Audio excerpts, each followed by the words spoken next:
Hi friends, ఈరోజు special గోంగూర పచ్చడి, గోంగూర రోటి నిల్వ పచ్చడి. మన ఆంధ్ర మాత స్పెషల్. అది ఎలా చేయాలో చూపిస్తాను చూడండి. ఇప్పుడు ఫస్ట్ గోంగూర ఒక పెద్ద కట్ట తీసుకున్నానండి. తీసి గిల్లి కొద్దిగా కడిగేసి ఆరబెట్టాలండి. ఎందుకంటే నిల్వ ఉంటుంది కదా, నిల్వ ఉంటుంది కాబట్టి దాన్ని కడిగి ఆరబెడితేనే బాగుంటుందండి. ఒక 10 నిమిషాలు చాలు, ఎక్కువ టైం లేదు. తర్వాత ఒక 100 గ్రాముల మిరపకాయలు తీసుకొని వేపాలండి. సన్న మంట మీద వేపితే మంచిగా వస్తుందండి. మిరపకాయలతో పాటు ఒక 4 రెబ్బల కరివేపాకు. మనం ఎంత వేసుకున్నా బాగుంటుంది. కరివేపాకు టేస్ట్కు తగ్గట్టు ఉంటుంది. అట్లా స్లో మంట మీద కొద్దిసేపు వేపాలండి. ఎందుకంటే అది కారం కూడా తనగదు. మనం నిల్వ పచ్చడి కదా, బాగా వేగితేనే బాగుంటుంది. ఇందులో 1 స్పూన్ సాల్ట్ వేసినండి. ఇప్పుడు ఇవి వేగినాయి చూడండి. ఇప్పుడు దీంట్లోకి పప్పులు వేద్దామండి. ఇక మినప్పప్పు, శనగపప్పు, ధనియాలు, జీలకర్ర. ఎందుకంటే కొద్దిగా పచ్చడి కదా, మనం ఎక్కువ వేయకున్నా పర్లేదు, కొద్దిగా వేసినా మంచిగా ఉంటుందండి. మళ్ళీ ఘాటు ఉండాలి కదా, పులుపుకు సరిపోని ఉండాలి కదా. అదే నార్మల్ కారం పొడి అయితేనే ఇవి ఎక్కువ వేసుకోవాలి మనం. ఇవి ఒక్కొక్క స్పూన్ అయితే సరిపోతుందండి. ఇది లో ఫ్లేమ్లోనే కొద్దిసేపు వేపాలండి. చూడండి వేగినాయి. ఈ మాత్రం వేగితే చాలండి, ఎక్కువ వేగకున్నా పర్లేదు. ఇవి కూడా అదే బౌల్లోకి తీసేసుకోవాలండి. ఇప్పుడు కారం బౌల్లోకి. ఇప్పుడు డైరెక్ట్గా గోంగూర వేపుదామండి. మనం ఇందాక తీసుకొని ఆరబెట్టాం కదా, అదే గోంగూర ఆ కట్ట.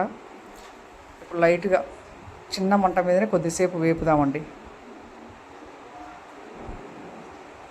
ఎందుకంటే పెద్ద మంట పెడితే ఏగుతుంది కానీ అంత తొందరగా వేగినట్టు అనిపించదండి, పచ్చిగా ఉంటుంది కదా.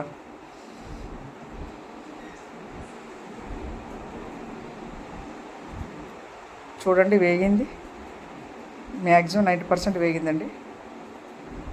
ఇప్పుడు మనం రోట్లో ఎట్లా నూరాలో ఇప్పుడు అది చూపిస్తానండి. రోటి పచ్చడి అంటేనే అది స్పెషల్ అదండి. 6 months 1 year ఖచ్చితంగా నిల్వ ఉంటుందండి మనం ఇట్లా చేసుకుంటే. ఇక గోంగూర అంటూ ఇష్టం లేని వాళ్ళు అంటూ ఎవరు ఉండరు. మన ఆంధ్రాలో పెళ్ళిళ్ళు చేసినా, ఏ ఫంక్షన్స్ చేసినా గోంగూర పెట్టండి ఏ కార్యక్రమాలు చేయరండి. ఇప్పుడు మన తెలంగాణలో కూడా స్టార్ట్ అయింది. ప్రతి చిన్న ఫంక్షన్కైనా గోంగూర స్పెషల్ అండి. ఇప్పుడు చూడండి దంచడం స్టార్ట్ చేసినాం.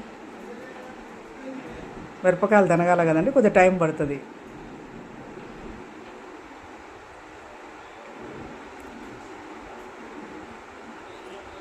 అవుతుంది చూడండి. చిన్న రోలు కదా, కొద్దిగా ఎక్కువ టైం పడుతుంది. అదే పెద్ద రోలు అయితే తొందరగా అయిపోయేది. ఇప్పుడు గోంగూర మనం చేసిన గోంగూర కట్టగా ఉంది కదండి, అది కూడా వేసి అందులో నూరాలండి. ఎట్లా మనం ఇందాక సాల్ట్ వేసినాం, సరిపోతుంది. ఒక ఎల్లిగడ్డ వేస్తే సరిపోతుందండి. ఇక మనకు ఇవి తాలింపు పెట్టుకోవాలనుకుంటే పెట్టుకోవచ్చు, వద్దనుకుంటే వద్దండి. ఇది పులుపు కదా, కొద్దిగా తాలింపు పెడితేనే బాగుంటుంది అనిపించింది. నూరడం అయిపోగానే తాలింపు వేద్దామండి.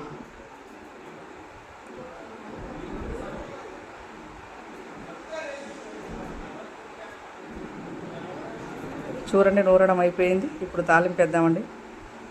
చిన్న కళాయి పెట్టేద్దాం. ఒక 100 grams ఆయిల్, పొట్టిమిర్చి, 4 వెల్లుల్లి రెబ్బలు, జీలకర్ర, పోపు గింజలు, ఆవాలు,